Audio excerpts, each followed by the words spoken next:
This is the Clinical Research Certification for Career Advancement, CCRPS, Advanced Clinical Research Coordinator Certification course. We are going to be discussing in this presentation critical criteria and protocols, designing protocols for vulnerable populations in pediatrics and pregnant women. My name is Morgan Hess, and I will be sharing with you this presentation. As an introduction, vulnerable populations such as children and pregnant women require heightened ethical considerations and tailored protocol designs to ensure participant safety and validity of data. Clinical research coordinators must balance compliance with regulatory standards while facilitating inclusivity and operational feasibility. As an introduction to vulnerable populations, the definition of vulnerable populations includes groups with limited capacity to give informed consent or heightened risk of exploitation. This includes pediatric populations, pregnant women, and others with restricted decision-making capability. Why include them in research? To provide equitable access to medical advances, to address gaps in evidence-based medicine specific to these groups, such as pediatric drug dosing or maternal safety in pregnancy. Some examples include a pediatric leukemia trial revealed dosing regimens that differed significantly in those in adults. A study of prenatal supplements identified varying safety profiles depending on the stage of the pregnancy. And so the role of the clinical research coordinator is to ensure full compliance with ethical boards such as the IRB or REC and act as mediators among investigators, families, and caregivers. So the inclusion of vulnerable populations in research is both evidence-based medicine and equitable access. Challenges in protocol design for vulnerable populations include ethical considerations, autonomy limitations. So children, they rely on their parent or legal guardian consent, or a pregnant woman may face societal or family pressures in one direction or another. Risk-benefit ratios, trials must minimize risks, of course, with no prospect of direct benefit unless fully justified. I'm going to highlight that again. Trials must minimize risk with no prospect of direct benefit unless fully justified. This is important because this is what your ethics committee is always taking into consideration, that the risk-benefit ratio is fully substantiated and we are minimizing the risks with no prospect of direct benefit unless fully justified. So that it also includes in your ICF, your informed consent form. Also, regulatory complexities. So adhering to the common rule, FDA 21 CFR 50, subpart D talks specifically about children and subpart B talks specifically about pregnant women. So these requirements for additional safeguards include assent processes for children capable of understanding trial participation and justifications for including pregnant women. So in preclinical studies or like in animal studies, typically that's where we start with our, line of research that's being developed. So it's important that even in these early stages, we're considering what pregnant women, how they could be affected by dosaging or by anything that's included in the procedures of the study. So practical barriers. There are recruitment challenges. So in the case of fear of harm for the child or the fetus discourages participation or difficult access to these target populations, especially in underserved areas, as well as retention issues. So family schedules and pregnancy discomfort may increase dropout risks. So these are all things to be considered among your study population when you're doing enrollment. Pharmacological considerations include metabolism differences in children and pregnant women due to growth stages and psychological adaptations. So an example of this would be a vaccine trial for newborns faced challenges coordinating with the mothers their hospital visits to match postnatal care schedules. So this is particularly something that's always challenging, making sure that we're optimizing their postnatal care and, also adherence to the procedures as much as we can, syncing up certain visits that, might include vaccination schedules or other regular control activities. Data validity concerns, so small sample size or interrupted participation can limit statistical robustness, as well as obtaining reliable endpoints may require more nuanced measurements. So perhaps more detail in collecting that data. Case studies include an asthma medication trial for adolescents, adjusted endpoint criteria to accumulate for fluctuating symptoms during growth spurts. So these are all things that contribute to these challenges in conducting the trials. So we have metabolism differences, growth stage variations, physiological adaptations, interrupted participation, small sample sizes, and data validity concerns. You may find that depending on the methodology of the study, you have intermittent, interim analysis where they're taking a look at these particular items to understand if they need to make a change. So best practices for designing these protocols include ethical safeguards. So obtaining consent and assent include age-appropriate materials for older children, as well as making space for conversation with parents, patients, and caregivers, safety monitoring plans, equipping data monitoring committees, what I was mentioning before, with pediatric or maternal specific experience or specialty expertise. People that have been doing research in this area, for example, they're very important to participate in these early stage study data safety monitoring boards. Protocol design adjustments, so phase-specific tailoring for pregnancy trials that could include, excluding early pregnancy participants for pterogenetic risk studies. So specifying trimester and eligibility criteria for fetal safety evaluations. So this is really important because, maybe there's something specific that your protocol needs to address in order to get to the endpoints that your study is looking for, your sponsor is looking for. Pediatric participants, so account for weight-based or growth-based dosing in protocol planning, using innovative strategies like adaptive randomized trials to adjust parameters on interim results. Again, essentially looking for ways to improve the study-based design for this population that includes, extra variables to consider and different adaptive designs that can make sure that you're adjusting, as we mentioned, if something does come up. So if we find something out that one of the doses that is being tested is just, having a significant, it's either not working enough or working, having a significant effect or that's different, that they are able to detect and adjust accordingly, essentially. Simplifying the participation and improving retention. So flexible schedules, align the schedules with school hours for pediatric trials and offer home-based visits or telehealth monitoring for pregnancy participants. So trying to make sure that you can make as easy as possible for your participants to comply and complete each of the activities of the study. Caregiver support, super important. This is going to be essential in both of these populations of interest, honestly. Providing resources such as stipends for travel and childcare to ease participation burdens. An example would be a diabetes trial that included provisions for breastfeeding women during postpartum stages to maintain maternal and neonatal health monitoring. Community partnerships, collaborating with the schools, the maternal health clinics, and the community centers for participant recruitment and trust building. Case studies would include a nutrition trial with low-income pregnant populations that gain traction through partnerships with the WIC program, so your local women, infant, and children programs, basically leveraging the partnerships in the community as well as technology. So seeing, validating what you expect would be helpful, talking with your PI, talking with your team, and then bringing that to the community and sort of validating that. And that includes using technology. So using wearables or mobile apps for real-time monitoring of vitals and progress. This is becoming more and more, there's always new interesting programs or softwares to be implemented. Even in this example, implementing an e-consent platform to guide parents and expectant mothers through the process remotely. So there's a lot of interesting materials, video, new technology that is very helpful, not only for,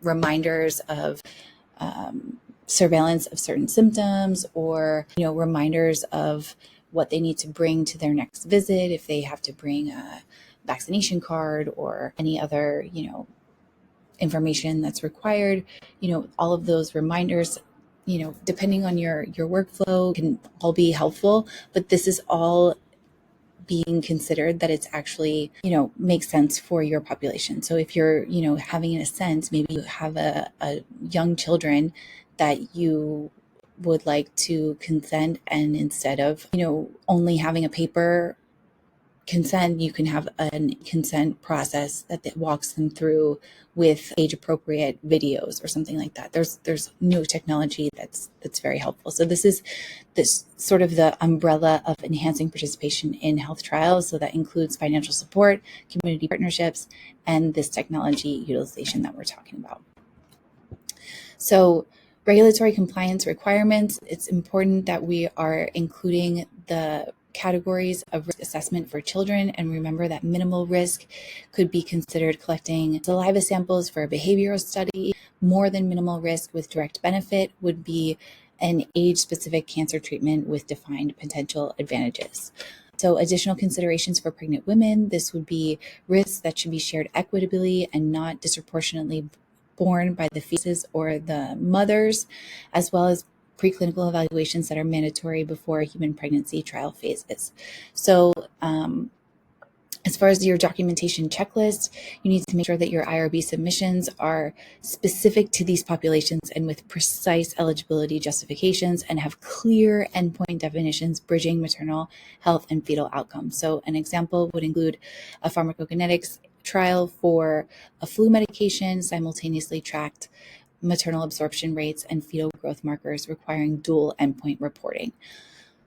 So again, how to assess the document risks in research involving children and pregnant women, considering always minimal risk, which is in the case of studies that are low impact and like behavioral research. So, surveys, maybe focus groups, different types of minimal risk interventions. More than minimal risk with direct benefit would be interventions with a clear benefit, such as cancer treatments or medication treatments, potentially. Additional considerations for pregnant women, so ensures equitable risk distribution and it requires preclinical evaluations. So your checklist for managing clinical trials involving pediatrics and pregnant women and older adults too, they're included, and we have another specific presentation on this population, but conduct a population-specific feasibility assessment. For example, that would be assess the prevalence of pediatric asthma and study sites with access to diverse pediatric participants. Another example would be evaluate dietary deficiencies in pregnant women and identify target locations with a high need for prenatal vitamins. So this is basically, work with the information and the data that you have and make sure that it makes sense with your PI and your feasibility of what the study, is outlining at that stage. Collaborate with early specialists. So this is when you're going to engage your investigators and pediatrics. In the case of the pediatric asthma trial, pediatric pulmonologists to refine both safety requirements and endpoint measurements for asthma safety. So as well as in the case of prenatal vitamin study, so partner with OBGYNs and maternal health experts to address potential risks of supplement interactions. So again, this is, onboarding your investigators early, and then going into number 3, creating tailored eligibility criteria. So making sure that the conditions make sense with the endpoints of the protocol. Again, checking and seeing that your gestational age and in the prenatal vitamin study is important, making sure no contraindications. I mean, this is where you're going to take a look at the prenatal control visits, and then like what is extra, as far as labs or, other activities that are needing to take place to complete your protocol in specific trimesters, and, making sure that you make it like the easiest for that population to adhere to what's required. So developing age-appropriate consent and assent processes. So for the pediatric asthma trial, for example, you would use large print forms for parents and verbal assent scripts with visual aids for children ages 7 to 12, as well as always super important to make sure that the language for the population makes sense and is including visuals to explain potential risks and benefits. So the checklist for managing clinical trials, again, involving pediatrics and pregnant women, continues to design ethical risk-benefit assessments. So take a look in the case of children in this asthma trial to ensure risk level remains minimal and provides emergency protocols for possible severe reactions among participants. So make sure that you have everything in place, essentially, when you that everything is justified and considered. In the case of the prenatal vitamin study, this could be, to examine the risks in early pregnancy to confirm safe administration of the study vitamins, for example. So just make sure that you have ways to identify and justify the level of risk, and that it is clearly presented to the ethics committee and to the participant population very plainly and simply in the ICF, in your informed consent form. So implement specialized safety monitoring systems. So it's also important to incorporate, you could have, in the case of the pediatric asthma trial, incorporate continuous respiratory monitoring for the trial for early detection of adverse events in children. This could be any type of symptom monitoring or follow-up, depending on what your study is considering data or what it's looking for. In the case of the prenatal vitamin study, it could be to schedule regular maternal blood work to track these levels of the vitamins for efficacy and to detect adverse impacts. So just ongoing, labs, for example. How the protocol is usually in a flow chart or some sort of table of, all the activities per visit and what's required, and it's, make sure that it's adapted to make sense for that population and that they would know how to do it, if it's asking something of the caregiver or of the child. So addresses accessibility and scheduling needs. So, for example, offer after-school visits or mobile trial units for children in rural areas to improve accessibility. If accessibility is an issue, you really need to be talking to your participant population. If Saturdays are better and you can make that work, or special hours, or offering transport, or reimbursement for transport or meals that are required, it can make a big difference in the sort of comfortability of your study for the participants. Obviously, if they need to take any labs that need to be, fasting or something, like, you're not going to go against what the protocol needs, but you would make it make sense for your participant. So in the prenatal vitamin study, for example, you could provide home sample collection for pregnant participants experiencing mobility issues or pregnancy-related discomfort. These are all things that need to be considered sort of broadly from the feasibility stage and from when you start talking to your investigators, because these are things that are they have the potential to be explicit in the protocol. And because of that, you need to sort of take a look and make sure that everything makes sense for your population, because if it needs to be changed later, it could potentially need a protocol amendment, which could take longer, and potentially you could avoid these kind of delays if you look at it from the startup stage. So train study staff on population-specific communication skills. Important to have your staff, make sure that they know how to take care of your population of interest, of course. If it's pediatric, that you have, they know the how to relay the information correctly to the caregivers and the participant, the child, as well as in the prenatal vitamin study, equip the personnel with skills to address the concerns from expecting mothers about child safety or ethical implications. So just making sure that you have your messaging really well with your team. Continuing on to establish protocol-specific data collection tools. So in the case of the pediatric asthma trial, add pediatric-specific data points such as growth charts and lung function assessments to capture trial outcomes. In the prenatal vitamin study, detail maternal weight gain, fetal growth rates, and lab test results in trial-specific case report forms. So again, specific examples of how you would potentially change these things in a protocol and need to have customizing retention strategies with cultural sensitivity. This is important too, because it could mean, having multilingual support or translation of your informed consent form. This is really important too, because you need that informed consent to be in a language that your population is fluent in.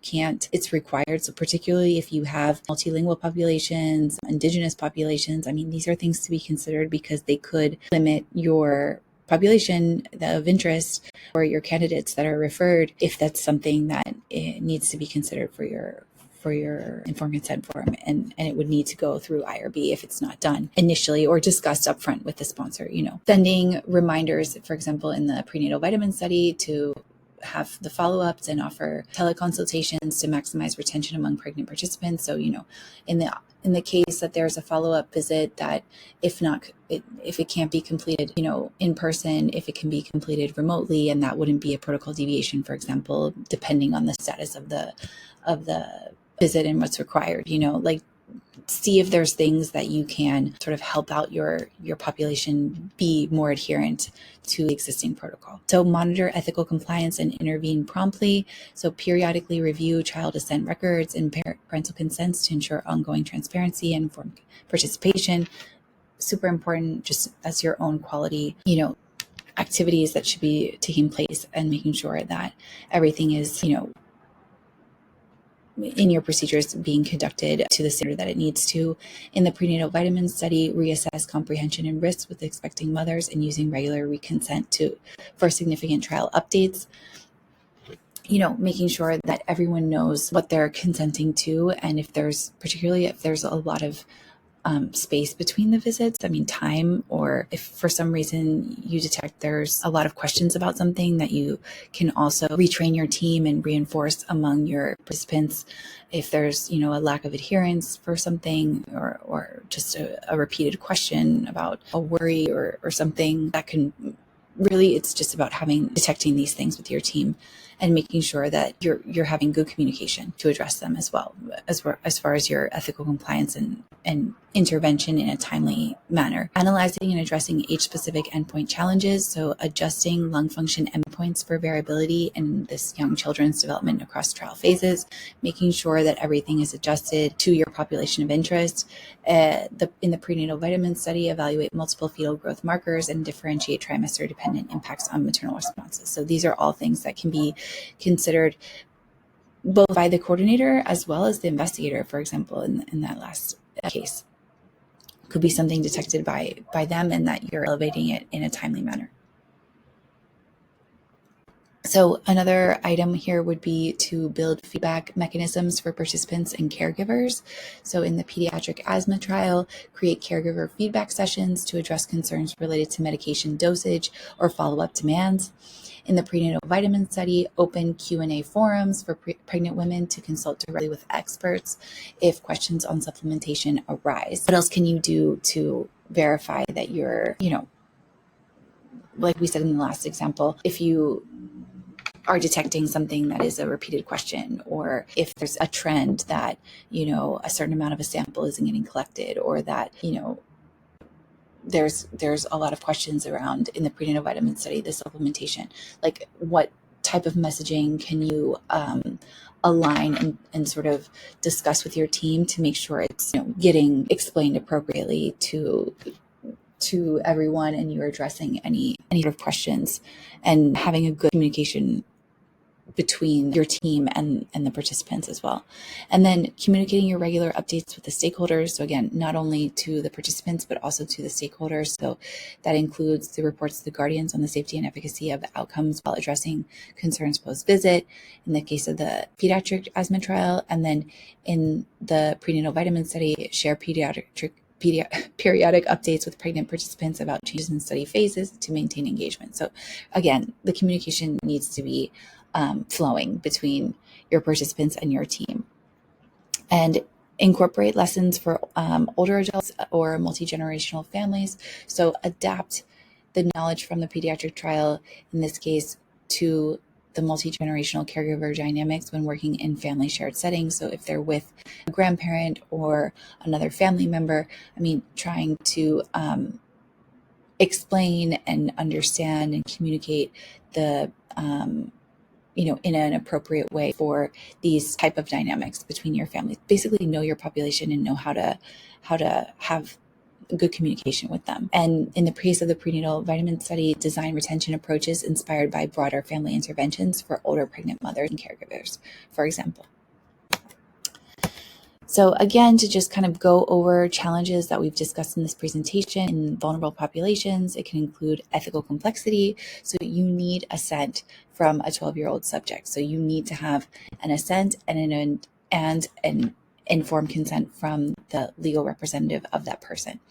In the pregnancy example, consent when family influences exist. Obviously, in some cases, your ICF or your informed consent form will require both parents to sign. I mean, depending on like what it is and the sponsor and what country you're in, but that could happen. So just keeping that in mind, what type of ethical complexity your population that's vulnerable needs.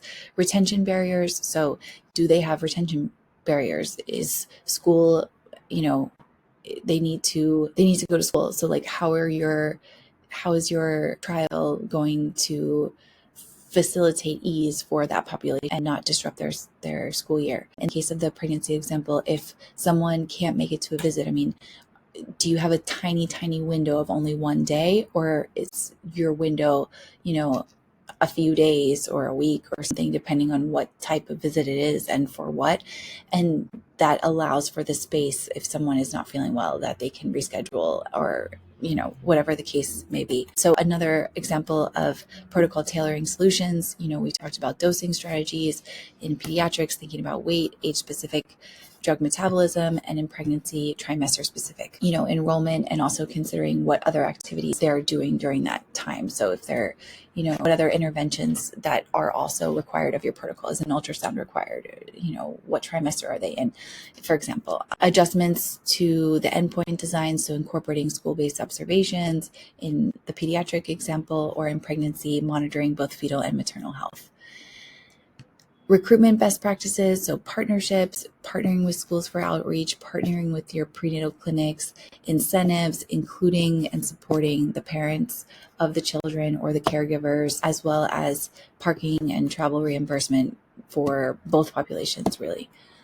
Ethical considerations, so obtaining consent and assent, and safety accountability, as well as in the pediatric example. So in obtaining consent and assent, the parent and child operate dynamically. And in pregnancy trial example, a legal representative included if needed. So a woman that is under 18, for example, or depending on what your sponsor or regulator requires, make sure that it is appropriate for that population.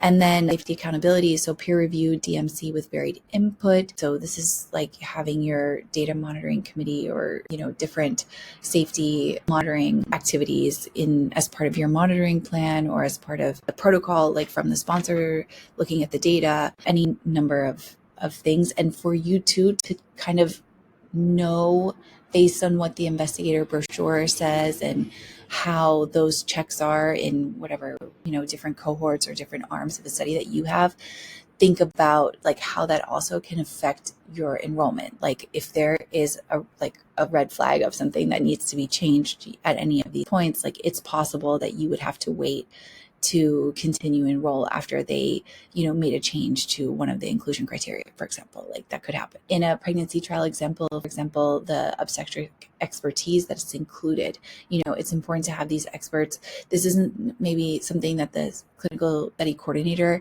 is going to be like organizing necessarily, but because it should be organized from the sponsor side, but it's definitely, you need to sort of make sure that your PI or the people from your team that have that expertise are also participating as well. The technology-based solutions could be, wearables, like different ways to track post-vaccine symptom reduction or any kind of surveillance. In the case of the pregnancy example, monitoring postpartum blood pressure levels.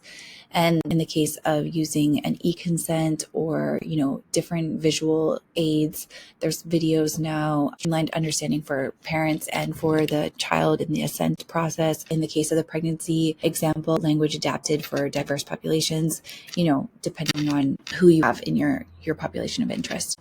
So we're going to go on to some multiple choice questions of some examples. So question 1, which challenge is common when enrolling children in clinical trials? Risk of toxicity to teratogens, polypharmacy interfering with consent requiring parental guardian approval, regulatory relaxation leading to delayed trials. So in this case, the answer is C, consent for requiring parental guardian approval. So pediatric trials require a guardian's consent in addition to assent, depending on age.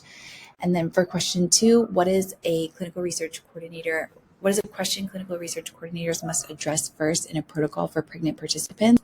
So A, is fetal safety adequately monitored? B, how to simplify post-study reports? C, what color the lab kit should be? D, how budget-friendly is the trial? So in this case, the answer is A, fetal safety is paramount and must be embedded within all clinical trial protocols. So checking and making sure that you understand and it's sufficient, the fetal safety monitoring. Question 3, how can clinical research coordinators address retention challenges in pregnant populations? A, set early morning visit times exclusively. B, prioritize telemedicine options for flexibility. C, use protocols only post-pregnancy. D, rely strictly on caregiver communication. So in this case, B, prioritize telemedicine options for flexibility. This can address retention challenges in pregnant populations. And again, whatever makes sense for your study. But yes, offering more flexibility, and telemedicine provides that. Question 4, what is the essential regulatory requirement for vulnerable populations? A, avoid pharmacovigilance responsibilities, eliminate adverse outcome monitoring. C, justify involvement based on societal benefit. D, waive ethical oversight if the study is multinational. C, justify involvement based on societal benefit. So participation of vulnerable populations necessitate clear and documented rationale. And finally, question 5, what dose consideration is unique to pediatric trials? So A, strict fixed dosages for all participants. B, weight-based protocols for individualized safety. C, avoid placebo arms entirely. Or D, bypass FDA oversight. So this one, I think we've covered. B, pediatric dosing must consider growth and appropriate weight-based scaling. Super important for when you're reviewing pediatric protocols. This should be one of the first things you're taking a look at. And with that, we'll close this presentation and we'll see you in the next one.